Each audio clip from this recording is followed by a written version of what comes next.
Our next speaker, Sharon Hodgson, took the helm of Ivy Business School in 2019 after several senior leadership roles in major organizations.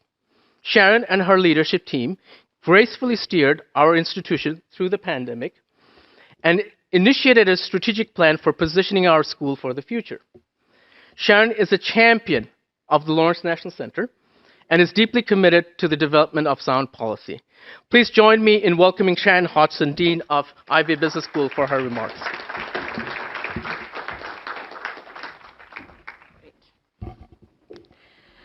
Thank you, Ramel, and it is wonderful to be here in our nation's capital in this great venue. I'm reminded by Tom, thanks Tom, this is the second time in 2 weeks that Ivy's taken the stage in Ottawa. Last week we did the DeQuino Leadership Lecture Series, and to about a crowd of 130, 140 people, another excellent event where we really try to share our thought leadership. I'm also excited that this is the 20th anniversary of the Lawrence National Center, and in particular, it's great to do this in person again, because for the last few years, most of the things that we've been hosting have been online, and there's lots of podcasts available for anybody who wants to see any of those. Ramel and his team have done a great job organizing this event. I think you're going to find the agenda to be both invigorating and ambitious. It's designed to inspire powerful conversations led by a distinguished set of speakers, confronting some of the fundamental issues facing Canada at this critical time. I am confident that you will gain valuable insights and bring those back to your colleagues and to your friends. And moreover, I challenge you, as well as I challenge our colleagues at the Lawrence National Center, to figure out how to convert these conversations into actionable policies and policy ideas that we can move forward with and have meaningful change. I don't need to remind anybody in this room that every aspect of our lives has faced unprecedented disruption over the last few years. The pandemic has forced literally every sector to adapt, reflect, and reconsider their purpose and their mission. Higher education is no different than any of those other sectors. We too had some reflection to do. We shifted in 3 days from being in person to online in March of 2020, and it was an incredible shift, and it took a lot of work of our faculty and staff and a lot of resilience of our entire organization, including our students. And it just reminded me that a lot of times people accuse academia of not moving fast enough, but we moved with pace and we delivered excellent programming over that time. And it just puts me in awe of the team that I work with at Ivy every single day and the work that they do. Ironically, during this period, we were also embarking on a new strategic plan. And while it's a little challenging to do a strategic plan during a time of massive disruption, I think the disruption really allowed us to reflect very differently on who we wanted to be as an institution and the role that business schools should play, and in particular Ivy should play, in creating better leaders for a better world. It led us to articulate a new purpose statement: inspiring leaders for a sustainable and prosperous world.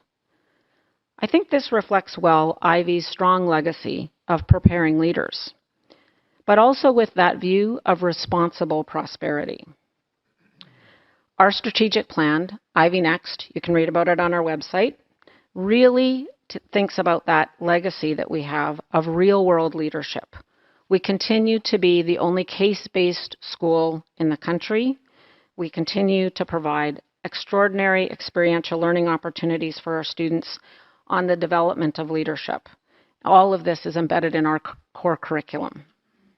And we'll continue to contribute knowledge creation and application through the work of our great faculty and through the support and outreach of our centers and institutes like the Lawrence National Center.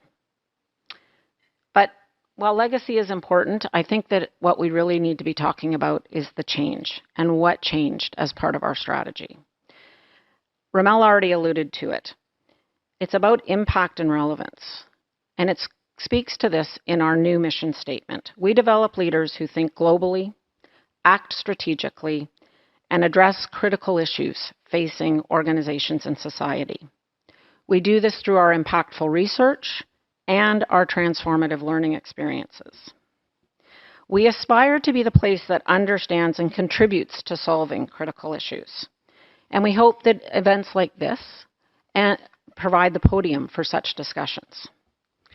Now you might ask, gosh, there's a lot of big issues out there that we're thinking about in different institutions.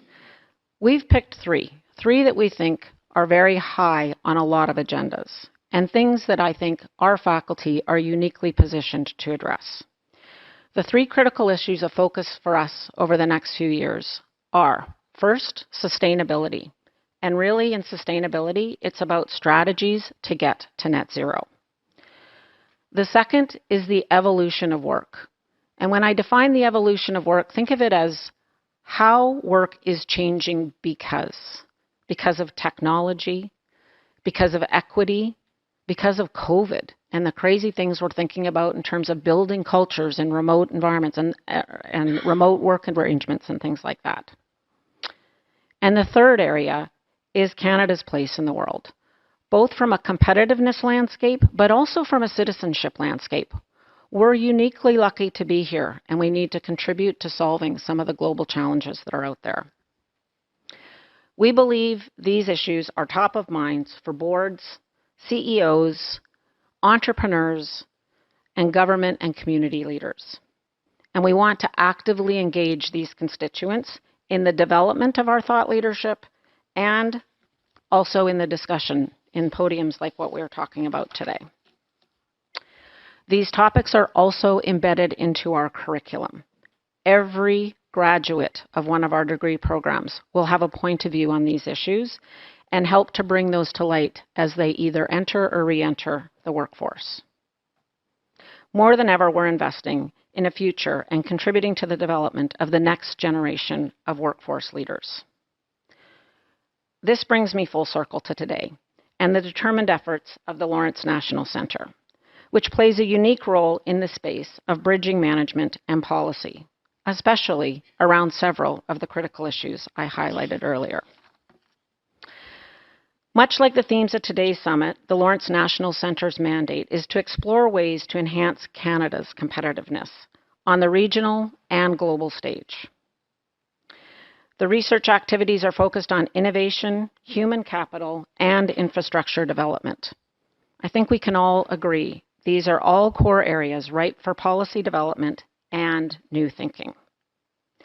The LNC supports incorporating discussions into our classroom around the role of policy, private-public partnerships, and multi-stakeholder engagements in tackling these national and global issues.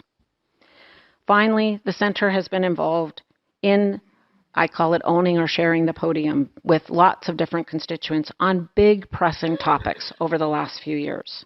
They include opportunities and challenges around harnessing the fourth and fifth industrial revolution, setting a path to net zero transition for sustainable prosperity, the importance of having post-pandemic vision on Canada backed by actionable strategies, and making minority governments work and delivering meaningful change. All these on podcast if you would like to see them. And of course, this important summit today. I hope everyone in the room challenges the thinking that we have today. Give us feedback. We want to hear from you.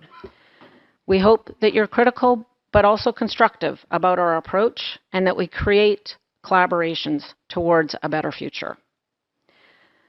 I look forward to engaging with all of you here today on the discussions, and I hope this is just the beginning of conversations where we can all make meaningful change. Thank you.